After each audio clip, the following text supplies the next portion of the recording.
Welcome back to Pack the Rock Podcast. As always, it is Liv Clements, it is Will, it is Ava, it is Nick, and it is on bye week for IU. But there's still a lot to talk about. So first off, IU moves to number 5 in the AP Top 25, and then college playoff rankings come out tonight. But when you guys saw 5, and IU's officially in the top 5, is that surprising or was it earned? Was it expected? All of the above. Yeah, I was not ready to see them jump to top 5. I think it's definitely deserved. I think a few people have been screaming for that for a while. I would say they hadn't got there yet, but with the win they just had, and they proved that they can beat a defending national champion team that's very talented and has a majority of losses to other top 5 teams in the country, I think it's a very deserved ranking at this point, especially with the teams that they jumped that are teams with losses to questionable teams in the table. That's all I got. I don't know. I'm just thinking about there were. Yeah, there we go. There were people Nick who were like this week who were kind of surprised that IU jumped Tennessee in the AP rankings, which again I don't put a lot of stock in. But Indiana being near the top 5 at all, if you would have told us that 2 months ago, I would have thought you were crazy. I would call you psychopath, yeah. And, to people who say, oh, how did they move up after barely beating Michigan? Well, Michigan's the defending national champions. And when Indiana scheduled them, it was Michigan and Washington who were both reigning conference champs. They hadn't yet played in the college football playoff national championship game. So did they ever just consider not sucking so much this year? Jesus. But in all seriousness, that's the kind of game that a team of a championship caliber needs. A game where it's not smooth sailing, where you don't win by 30 points, where you have to gut it out, where your offense has a lot of questions and your defense steps up and your special teams makes a huge play. Those are the kinds of games that Indiana would lose in the past. But a championship caliber team, a top flight power conference team, finds a way to win those games. So I'm not surprised that Indiana jumped as far as they did. And last week when the CFP rankings came out, they had IU at 8 versus Tennessee. So when they come out this afternoon, do you guys expect a jump for them also in the CFP and going against someone different? And what would you like to see, I guess? I feel like there will be shuffling. Yeah, it's going to be weird. Yeah, there will be some shuffling around, but I don't know about drastic jump arounds, so to say. Okay. What would your guys' ideal matchup be for IU? If you guys could pick, if you were, the deciding factor, who would you guys want IU to play in that first round? I think IU Notre Dame would be really fun. I was going to say, are we talking like for an experience? Or are we talking their best matchup? Because, give me IU Notre Dame. Give me IU going to Rocky Top. Yeah, IU Notre Dame, IU Tennessee. Tennessee fans are insane. Tennessee baseball was a heck of an atmosphere in the postseason. I can only imagine what football would be like. Tennessee fans are wild, man. They're crazy. If IU beats Ohio State, then you might actually see a rematch. Because the CFP committee, people have said they're not going to go out of their way to avoid a rematch, a conference rematch in the playoff. IU Penn State, give me IU versus Tom Allen. Ooh. That would be really funny. But Tennessee Notre Dame would be two of the most electric environments for sure. The Indiana college football playoff would do insane ratings. Or IU Alabama, so you get the 2019 assistant coaches. Yeah. Are IU fans going to start doing "We Want Bama" chants? Is that They going to be a thing? have been. They've been doing that. I haven't heard They them. low-key have been. If you hear the chatter around campus, people are like, give me Alabama. Hey, did you guys know Like, Ryan Williams they is want only him. 17? Yes, Did you know Jeremiah Smith is also only 17? I had no idea. I had never heard that before. That's incredible. And you're telling me they're playing college football at the age of 17? Wow. So, okay, going back to IU, do you guys see them going possibly in the top 3 if they beat Ohio State? Do you think that they would push them up that high? They have to. Yeah. The 3 of us just in sync, nod our heads at each other just to give you guys a reference. I feel like they have to go top 3 if they even could go number 1. Ooh. I mean, it'd be the same. Yeah, they'd go number 2 unless Oregon falls off a cliff. Well, right. But there's the possibility of, hey, they have the same best win as Oregon, except theirs was in the horseshoe, not at home. If it's a convincing win, you can do that whole debacle. True. And they're both going to be undefeated. It's going to be, 1A, 1B at that point, which is an insane conversation to also think about. But yeah, I think if you beat Ohio State in the horseshoe, especially in a convincing win, they have to go top 3. Well, and I feel like a lot of the chatter from the national media too is that this is such like a make or break, do or die game for Indiana, because like a lot of the chatter around Indiana this season has been, are they legit? No, they're not legit. Right. They haven't played anybody. And I think like a lot of that national media is like, this Ohio State game is going to prove everything for them, which is like crazy because it's like their second to last game in the season. If you've really looked at what they've done so far, like, yeah. But I think with those labels getting stuck on this matchup, that if they do beat Ohio State at the shoe or lose, but in a competitive game, it would probably do good for them. Yeah, It'd be okay. The not playing anybody narrative is kind of killing them right Yeah. now so far, because it's not like these guys are watching every game, right? It's national media. You can only watch the highlights and they can box score watch. So it's weird. If they keep Ohio State within a possession, they'll be fine. There'll be no problems with the rankings at that point. But if it's outside of that, I don't know how they're going to do it, because they're going to be box score watching and maybe watching some of the game because it's OSU Indiana at this point. But, they haven't – it's not like they've been watching Indiana every play like, us three have or anything. Well, yeah, and that's why you look at like the ESPN FPI, which gives Indiana the second best chance in the country behind Oregon to make the playoff. Ohio State is 0.2 percentage points behind, 93.9 versus 93.7. That's accounting for, Indiana is only given a 12.5% chance to win out. So they have a 12.5% chance to beat Ohio State, just looking at on face value. That tells me if Indiana loses, they're still a lock for the playoff, because 11-1 Big Ten team, how could you leave them out? I don't really see an avenue for them to get left out. And sure, we could talk about SEC teams and quality losses, but throw that out the window for a second.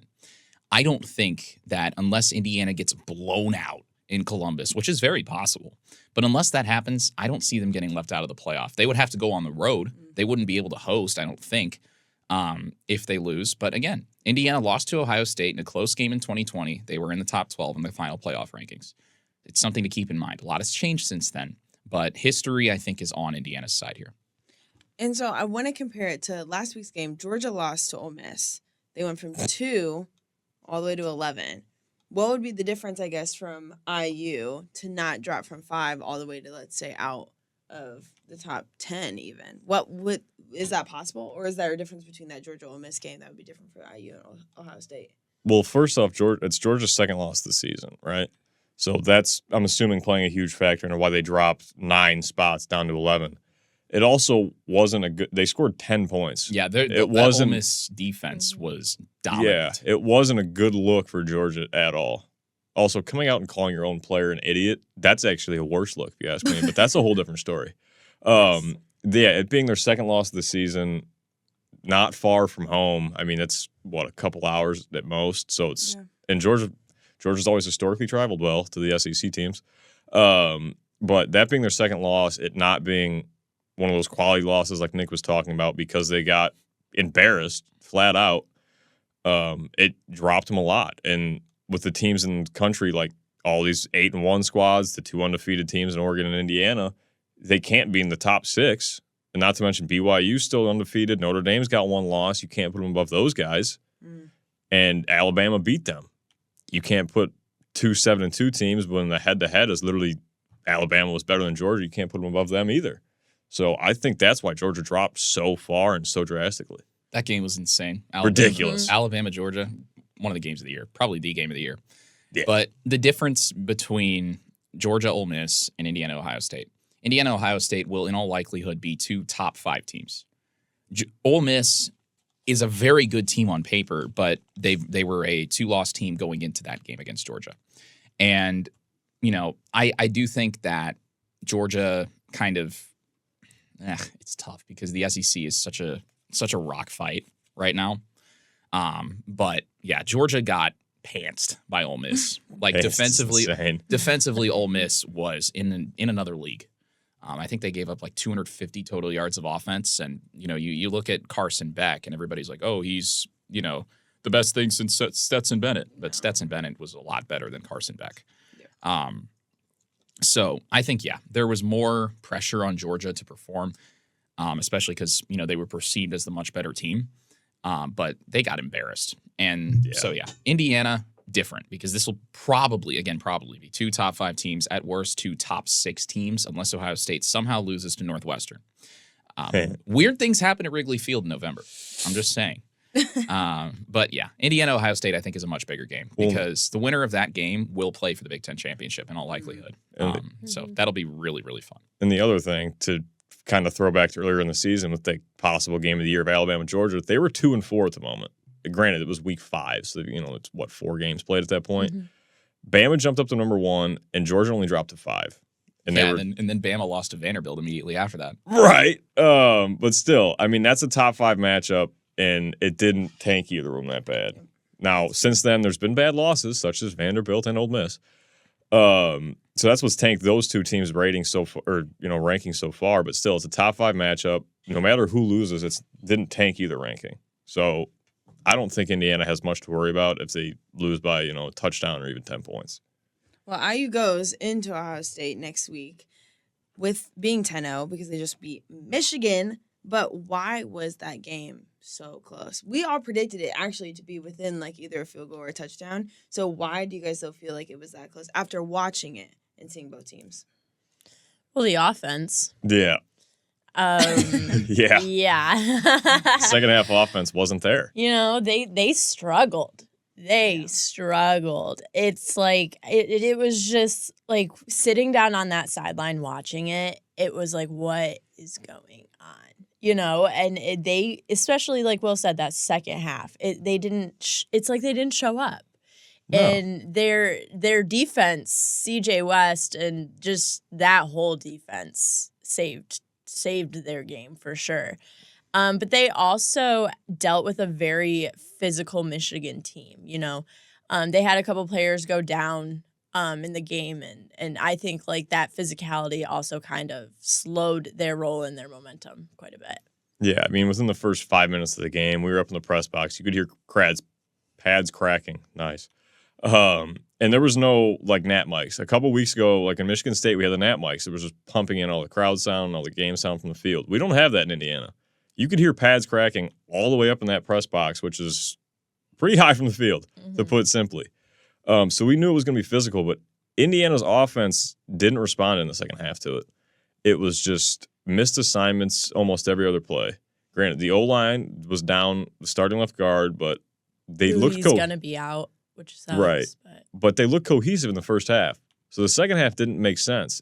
It was just Michigan was stunting well on defense, which who would have thought having a bunch of 5 stars and a former NFL defensive coordinator would work pretty well. But they just worked the Indiana offense for the whole second half.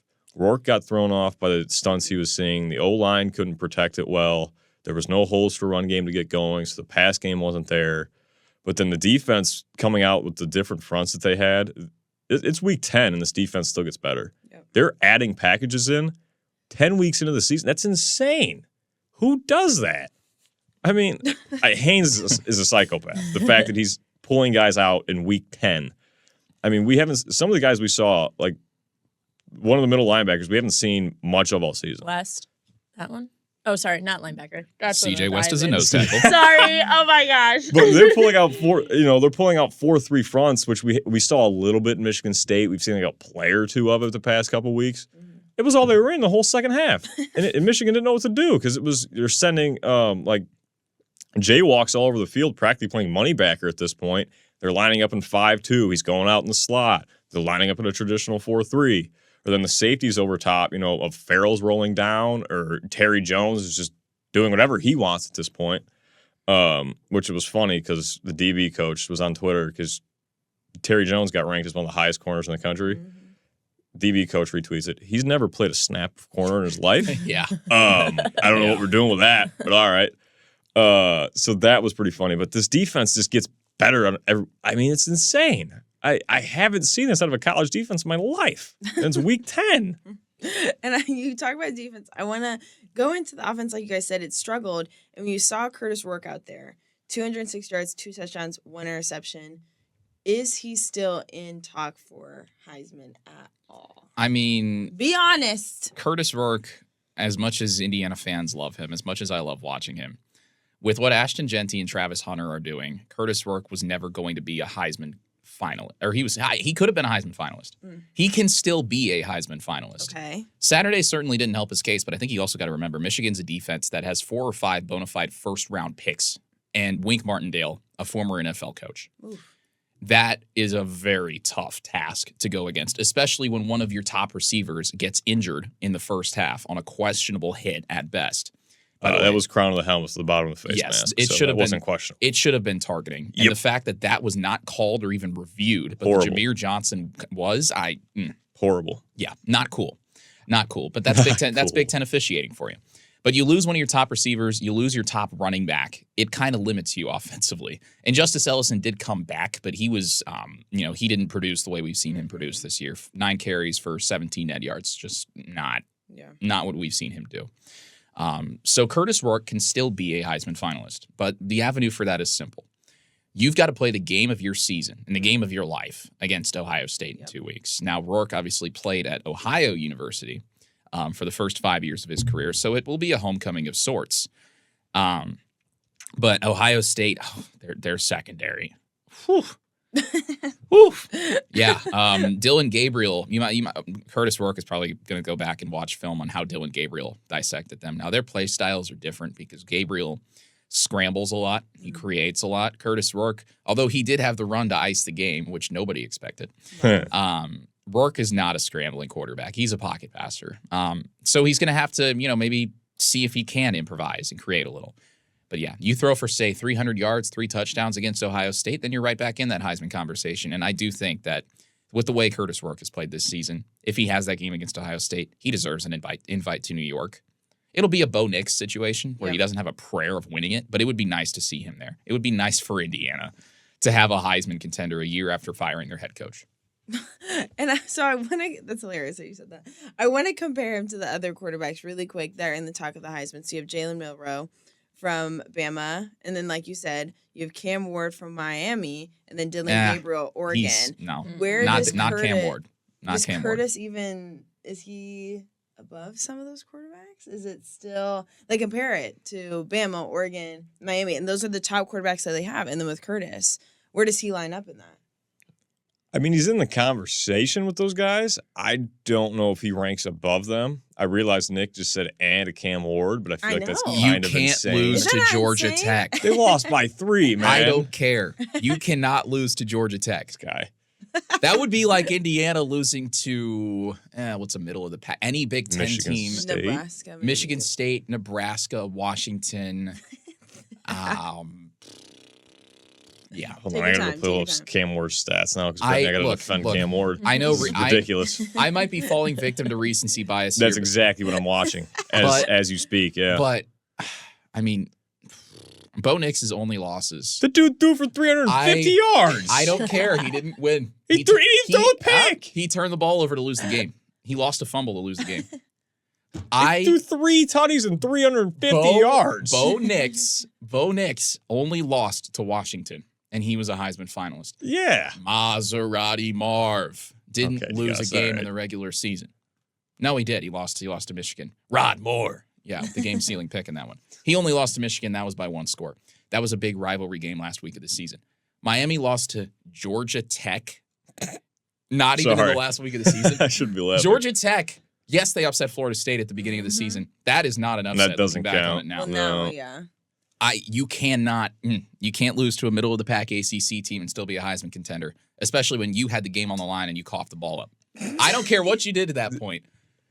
You didn't come through with the 350 and 3 tutties. I don't care. I mean, that's crazy. That's like Dak Prescott throwing for 3 touchdowns when his team's down by 45. Okay, the Ravens game, that's a fair point. Yeah. But they weren't down 3 tutties. They were in the whole game. Just because the defense let up 30, which they've done all year. But I mean, this is horrible. Heisman caliber players find a way to win. Unless you're Jaden Daniels, who did a lot of stat padding and still won the Heisman. So there goes your argument because you just threw your own argument out the window. How did I throw my argument out? Jaden Daniels won, and they were like, what, 7-5 last year? Yeah, they were 9-3. Cam Ward loses 1 game in the 10th week of the year? But he lost to Georgia Tech. It's 1 game. He lost to Georgia Tech. He threw 353 touchdowns. He also had the game-losing turnover. It's a fair point. All time great players. That's what Heisman players are. See, also, hold on. Let me flash this back. We talk about the national media. They didn't watch Indiana's games. I didn't watch Cam Ward this weekend lose to Georgia Tech. I'm just box score watching. I watched Cam Ward fumble the ball away to lose the game. Well, Heisman caliber players. Somebody in here watched Heisman caliber players don't do that. All right, It's that simple. Is everyone okay? It's that simple. Sorry, Cam Ward. I didn't know this is. We were gonna, you're great, and He's got more celebrations to steal. He doesn't have time to look it up. I hope great season to him continues. But going back, so when IU goes against OSU, and we'll talk about this more next week. But can they play how they played against Michigan the same against OSU? No. No Would be the consensus no. answer. Yeah, no. Okay, so that has to change. Offense and defense, or do you feel like our defense was so? Defense was amazing. Okay. Yeah. I have no other stronger adjectives for the word amazing. they went off. Yeah, whatever, however you want to say it. Also popped helps when the off. head coach and quarterback are both incompetent. Michigan's time management was just A1. Yeah. Let's just let 60 seconds run off before I call a timeout. But Cruz and I were calling the game. We were up on there. I was saying for the whole time the clock was ticking. Why is Sharon Moore not calling a timeout? because Sharon Moore doesn't know he can call timeouts, I would assume. Maybe he still thinks Jim's going to do it. I don't know. Maybe. I'm not entirely sure where his head was at. Jim but Harbaugh ain't walking through that door. No, he's not. No He's chance. not putting a headset on. Nope. But yeah, the offense can't play the way they did. The first half, if they want to do that, yeah, that's fine. Because still, you're dropping 2 touchdowns and still getting in the red zone, making red zone trips regularly. No issues. Great first half. It's just that second, and I still don't understand how the collapse just happened. It was a great first half. There was minimal issues. They were pulling out new plays like the Elijah Surratt double move for a wide open touchdown. And then it just stalled. There was no creative plays. It was just the regular same old like RPO or inside zone that they've been running all year that Michigan probably knew was coming. So either Cignetti ran out of tricks in the bag for the second half and couldn't throw Michigan off, or it was just so many missed assignments they couldn't overcome it. Regardless, those can't happen against Ohio State. If Cignetti and Shanahan don't have more tricks up their sleeve for Ohio State, it's going to be an interesting watch next weekend. It will be a good watch. And this was actually probably one of the best episodes just because, sorry, Cam Ward, just Nick's not on your side. But it's okay. It's okay. We'll still have a great season for him, hopefully. But with that being said, next week we will talk full in-depth OSU and Purdue, and then we'll see those playoff rankings from Pack the Rock Podcast. As always, Liv, Nick, Will, and Ava. See you guys next week.